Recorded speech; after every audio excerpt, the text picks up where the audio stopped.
అందరికీ నమస్కారం. శుభ సాయంత్రం. నేను మీ అన్నపూర్ణ.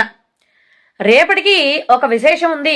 ఆ విశేషాన్ని తెలియజేయడానికే నేను ఇలా మీ ముందుకు రావటం జరిగింది. ఆ విశేషం ఏంటంటే రేపు శ్రీ పంచమి.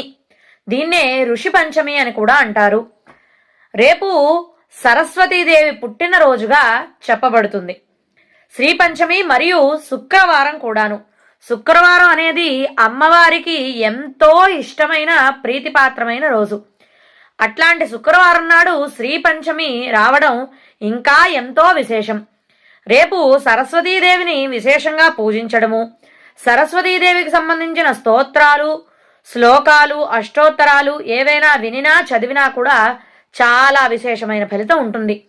పిల్లలందరి చేత రేపు తప్పకుండా ఇళ్లల్లో సరస్వతీదేవికి పూజ జరిపించండి.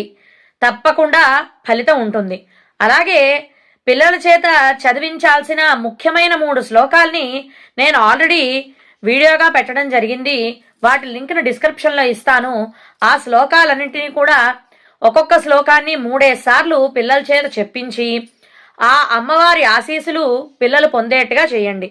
తప్పకుండా పిల్లలకి విద్య, బుద్ధి, జ్ఞానము అన్నీ కూడా ఆ సరస్వతీదేవి ప్రసాదించడం జరుగుతుంది.